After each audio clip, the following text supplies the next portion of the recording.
안녕하세요. 김원호 TV의 김원호입니다. 인생을 배운다. 오늘은 여섯 번째 시간이 되겠습니다. 오늘의 테마는 세상을 어떻게 바라보는가요? 세상을 어떻게 바라보는가요? 라고 하는 테마로 이야기를 좀 하겠습니다. 저는 오래전에 일본 와시다 대학 격원 교수로 몇 년간 있었던 적이 있습니다. 그 위치는 도쿄 한복판 신주쿠라고 하는 장소에 있습니다. 그 신주쿠라고 하는 장소는 대학도 많이 있고요. 굉장히 교통이 복잡합니다. 지하철도 굉장히 연계가 많이 되어 있고요. 일본인들이 가장 왕래가 많은 그런 장소가 아닌가 이렇게 생각합니다. 빈번한 장소이지만 그 옛날 황실 정원이 하나 있어요. 이름을 갖다가 신주쿠 교행이라고 이렇게 붙였습니다만은 한자로 보면 어원으로 이렇게 되어 있습니다. 어원요, 교행이랍니다. 신주쿠 교행이라고 하는 옛날 황실 정원이 있는데 특히 도시인들이 자주 찾는 산책 장소로 인기 있는 곳이기도 하죠. 예, 이 공원 안으로 쭉 들어가면요, 왼쪽에는 서양식 정원이 있고 오른쪽에 일본식 정원이 이렇게 가지런히 이렇게 붙어 있습니다. 서양식 정원은 일본에서는 보이지 않는 그 구라파에서만 자라는 그 가로수 같은 그런 나무들이라든가 아주 특이한 그런 어떤 식물들이 이렇게 쭉 자라고 있습니다. 또 오른쪽으로 보면 연못이 있고 뭐 일본의 어떤 그 정자 같은 것도 있고요. 그림과 같이 그런 어떤 모습을 보이고 있어요. 전통적인 그런 어떤 일본의 정원의 모습을 볼 수가 있습니다. 두 가지의 정원이 일본식 정원하고 서양식 정원 두 가지 정원이 아주 조화롭게 잘 짜여진 그런 모습을 우리가 볼 수가 있습니다. 그래서 이제 뭐라 그럴까요? 뭐 산책객들이 들어와서 산책을 하게 되면 마음이 차분해지는 그런 느낌이 들죠. 구경을 쭉 하다가 보면 짠디에 앉아서 한 무리의 사람들이 뭔가를 왼손에 메모지를 들고 오른손에는 연필을 들고요. 뭔가를 골똘히 뭐를 쓰고 있는 그런 모습을 볼 수가 있습니다. 소위 뭐라 그럽니까? 동호인 모임이죠. 특히 동호인 모임 중에 하이쿠시 동호인 모임이라고 해가지고 뭐 일본에서는 여기저기에 많이 있습니다만은 그런 시 동호인 모임이 앉아서 하이쿠시를 짓고 있는 모습을 볼 수가 있습니다. 예.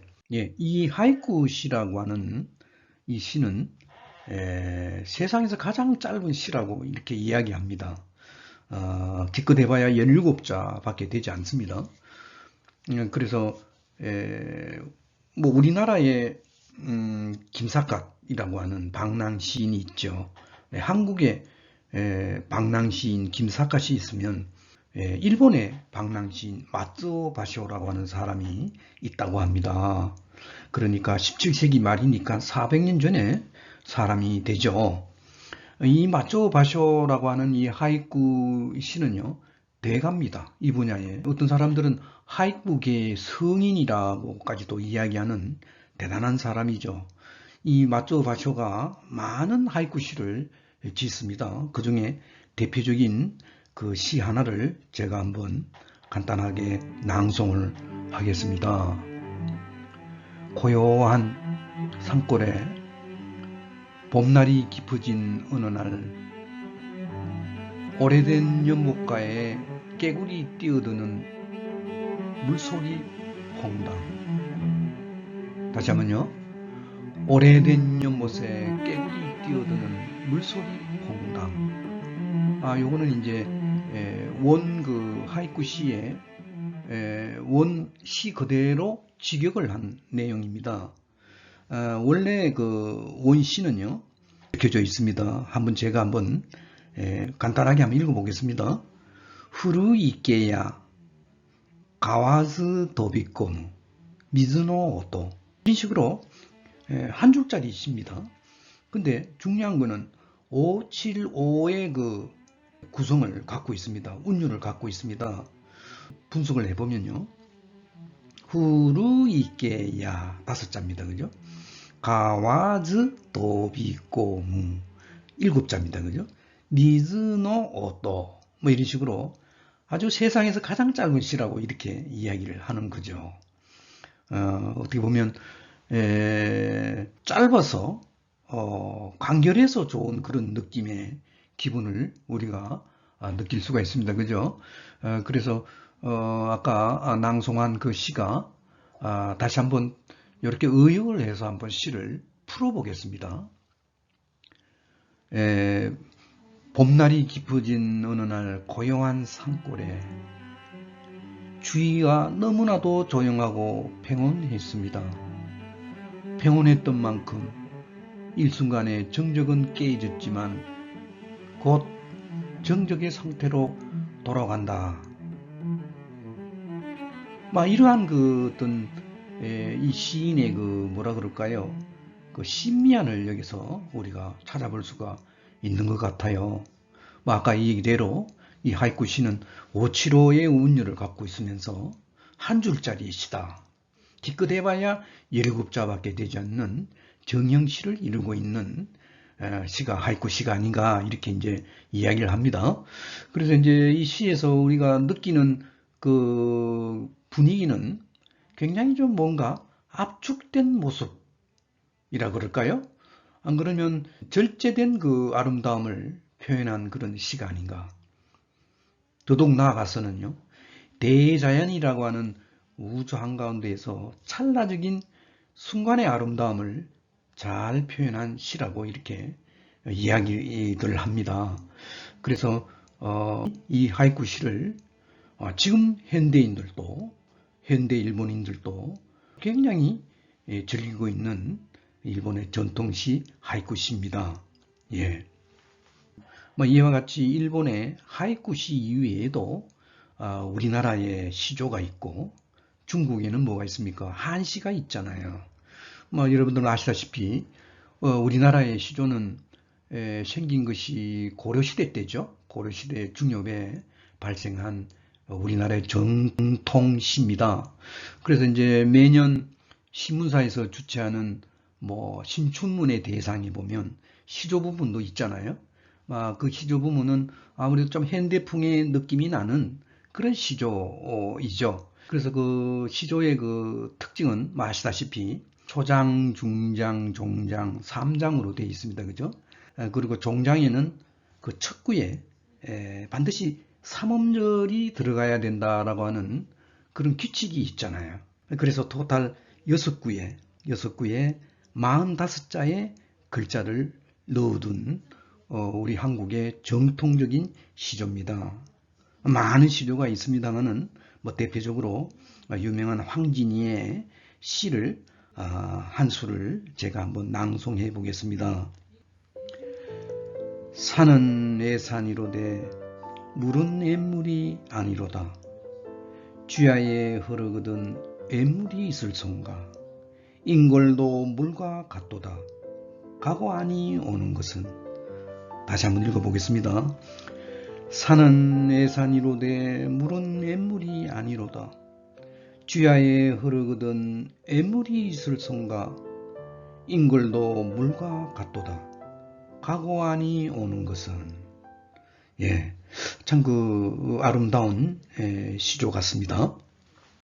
예, 중국의 한시는 이태백의 시가 유명하죠. 이 이태백은 당나라 최고의 낭만파 시인이라고 하잖아요. 달과 술의 시인이라고까지도 이야기를 합니다. 달하고 술을 너무나 좋아했어요.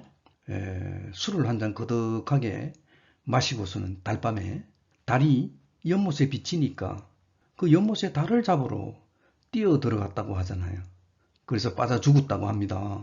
이런 식으로 아주 그 술과 달과 시를 좋아하는 이태백이 있었잖아요. 그 이태백의 유명한 시를 갖다가 한번 낭송하겠습니다.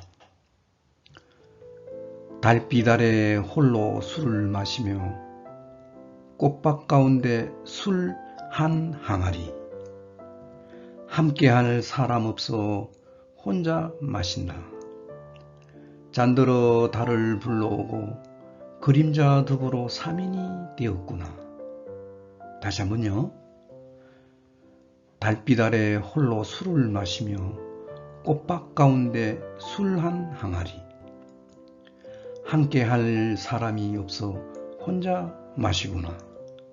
잔들어 달을 불러보고 그림자 득으로 3인이 되었구나. 예, 이만큼 이태백은 시를 좋아하고 술을 좋아하고 달을 좋아했다고 그럽니다.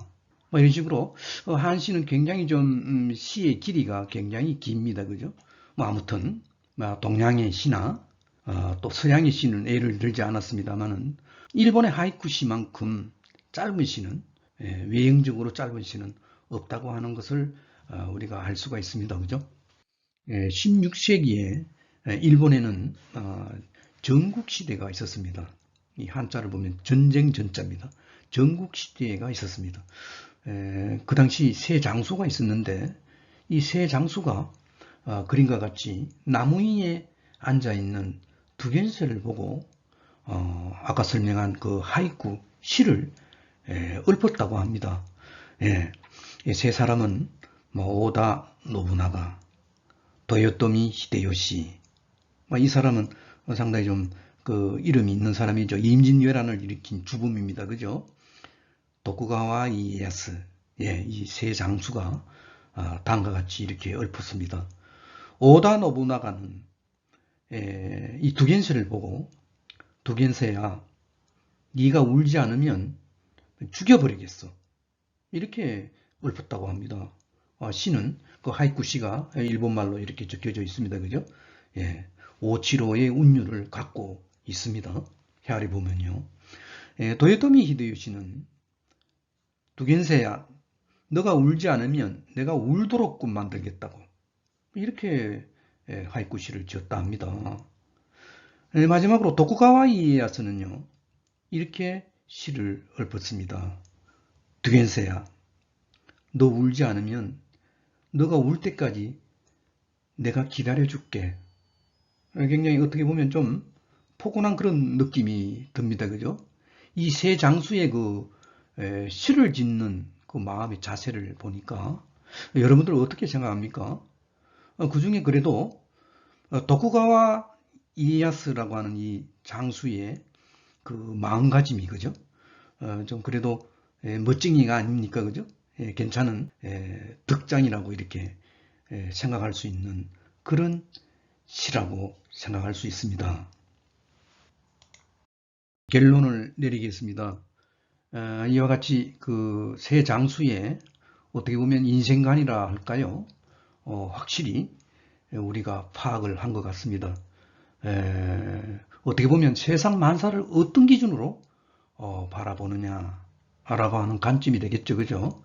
아마 그 결과는 아마 천지 차이일 걸로 그렇게 생각합니다. 그래서 우리들이 과연 이러한 모습을 보고 무엇을 느낄 수 있습니까? 여러분들은 스스로 한번 판단을 해 보시기 바랍니다. 그렇게 판단을 함으로써 우리들에게 그 삶을 갖다가 어떻게 살아야 될지를 판단하는 소중한 처세 방법이 아닌가 이렇게 생각을 합니다. 인생을 배운다. 오늘 6번째 시간을 말씀드렸습니다. 그리고 아직 구독을 누르지 않으신 분은 꼭 구독을 눌러주십시오. 좋은 내용으로 보답하겠습니다. 대단히 감사합니다.